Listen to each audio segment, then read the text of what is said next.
Hi കൂട്ടുകാരെ, അപ്പോൾ നമ്മുടെ മുടിയുടെ രണ്ടാമത്തെ വീഡിയോ ആണ് കേട്ടോ.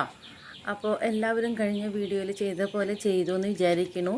അപ്പോൾ ഇന്ന് ഞാൻ ചെയ്യണത് ഇതുപോലെ നിങ്ങളൊന്ന് ചെയ്ത് നോക്കണം. നമ്മൾ ഏത് എണ്ണയാണോ, വെളിച്ചെണ്ണയാണെങ്കിൽ വെളിച്ചെണ്ണ, അല്ലെങ്കിൽ ഏത് കാച്ചിയ എണ്ണ ആയാലും എന്ത് എണ്ണയായാലും അത് നമ്മൾ ആദ്യം തന്നെ നമ്മുടെ തലയോട്ടിൽ നല്ലോണം മസാജ് ചെയ്ത് കൊടുക്കുക. തലയിലൊക്കെ കുളിക്കുമ്പോൾ എപ്പോഴും എന്തെങ്കിലും പാക്ക് ഇടുകയോ എന്തെങ്കിലും തേക്കുന്നുണ്ടെങ്കിൽ നമ്മളിത് ആദ്യം ഇതുപോലെ എണ്ണ തേച്ചതിന് ശേഷം ഉപയോഗിക്കാൻ പാടുള്ളൂ, അല്ലെങ്കിൽ മുടി പൊട്ടിപ്പോകും.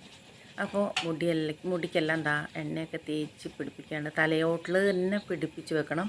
എന്നിട്ട് കുറച്ച് മുടിയിലായാൽ മതി. ഇങ്ങനെ തലയുടെ ബാക്ക്, നമ്മുടെ കഴുത്തിൻ്റെ ബാക്കില്ലേ, ബാക്ക് ഭാഗത്ത് തേക്കുക. അതുപോലെ രണ്ട് തലയുടെയും രണ്ട് സൈഡിലൊക്കെ നല്ലോണം വയ്ക്കും. പിന്നെ തേച്ച് പിടിപ്പിച്ച് കൈ കൊണ്ടിട്ട് ഉരച്ച് ഒന്ന് ചൂടാക്കിയിട്ട് തലയിൽ തേക്കാൻ നോക്കുക. അല്ലെങ്കിൽ പിന്നെ ലൈറ്റായിട്ട് ഒന്ന് ചൂടാക്കുക. ഡബിൾ ബോയിൽ ചെയ്തിട്ട് അങ്ങനെയും ഉപയോഗിക്കുക. അല്ലെങ്കിൽ കയ്യിലിട്ടിട്ട് ഉരച്ചാൽ മതി. അപ്പോൾ കൈയിൻ്റെ ആ ചൂടുണ്ടാവുമല്ലോ, ആ ചൂടോട് കൂടിയിട്ട് നമ്മുടെ തലയിൽ തേച്ച് പിടിപ്പിക്കുക. അതാണ് എണ്ണ തേക്കാൻ ഏറ്റവും നല്ല മാർഗം. അപ്പോൾ നമ്മുടെ തലയോട്ടിൻ്റെ ഉള്ളിൽ നല്ല ചൂടോട് കൂടിയിട്ട് എണ്ണ തട്ടുമ്പോൾ മുടി വളരാനായിട്ട് നല്ലൊരു ഉപകാരമാണ് കേട്ടോ. അപ്പോൾ അതുപോലെ എല്ലാവരും ചെയ്യുക. എന്നിട്ട് ആ മുടിയൊക്കെ എണ്ണയൊക്കെ തേച്ചതിന് ശേഷം ഞാനത് കെട്ടി വെക്കുകയാണ്. എന്നിട്ട് ഇതൊന്ന് 2 മിനിറ്റ് അത്രയും നേരം ഒന്ന് പിടിക്കട്ടെ. അതിന് ശേഷം ഞാനിന്ന് ചെയ്യാൻ പോണത് നമ്മളെല്ലാവരും കളയുന്ന ഒരു സാധനം വെച്ചിട്ടാണ്. അതായത് തലേ ദിവസത്തെ കഞ്ഞിര വെള്ളം. ഇത് നല്ല കട്ടയായിട്ടാണ് കേട്ടോ, നമ്മുടെ എന്താ പറയുക, അലുവ കഷ്ണം പോലെയാണ് ഇരിക്കുന്നത് പിറ്റേ ദിവസമായപ്പോൾ.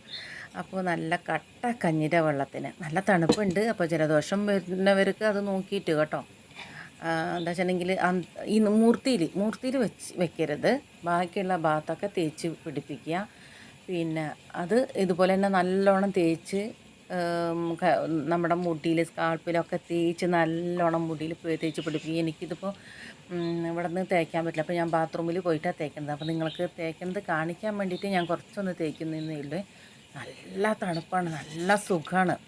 അപ്പോൾ ഇതൊക്കെ തേച്ചിട്ട് ഞാൻ ഒരു 5 മിനിറ്റ് കഴിഞ്ഞിട്ട് തേച്ച് പിടിപ്പിച്ച് വെച്ചതിന് ശേഷം നമുക്ക് അടുക്കളയിലുള്ള പണികൾ എന്താണെന്ന് വെച്ചാൽ നോക്കാം. ഞാൻ കുക്കറിൽ ഉണക്കപ്പയർ വേവിക്കാൻ വെച്ചിട്ടായിരുന്നു, മമ്പയർ എന്ന് പറയില്ലേ.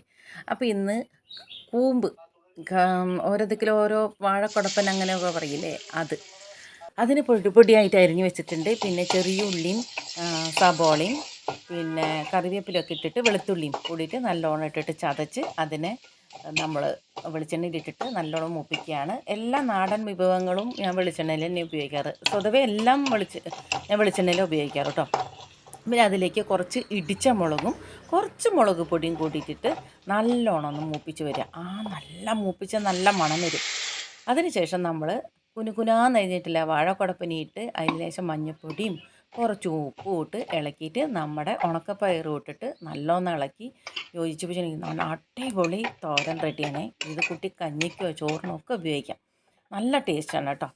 അപ്പോൾ ഇതൊക്കെ ആയതിന് ശേഷം നല്ല രസമാണ്, നല്ല ടേസ്റ്റാണ്. കാണുമ്പോൾ തന്നെ നല്ല ടേസ്റ്റാണ് കേട്ടോ അത്. അപ്പോൾ നമ്മുടെ തോരൻ റെഡിയായി. അപ്പോഴത്തേക്കും ഞാൻ കുളിയെല്ലാം കഴിഞ്ഞ് വന്നു. എൻ്റെ കുളി കഴിഞ്ഞ് ഉണങ്ങിയിട്ട് കാണിക്കാമെന്ന് വിചാരിച്ചിട്ടായിരുന്നു, എന്നാലല്ലേ നിങ്ങൾക്ക് അറിയുള്ളൂ. ഇതാണ് എൻ്റെ മുടി. അപ്പോൾ എൻ്റെ മുടിയൊക്കെ വളർന്ന് ഇത്രത്തോളമായത് ഇതുപോലെ ഇങ്ങനെ എന്നും ഞാൻ ചെയ്യില്ല കേട്ടോ. എനിക്കൊരു തോന്നുമ്പോഴേ ഞാൻ ചെയ്യാറുള്ളൂ. അപ്പോൾ ലൈക്ക് ചെയ്യാനും ഷെയർ ചെയ്യാനും മറക്കരുത്. Thank you.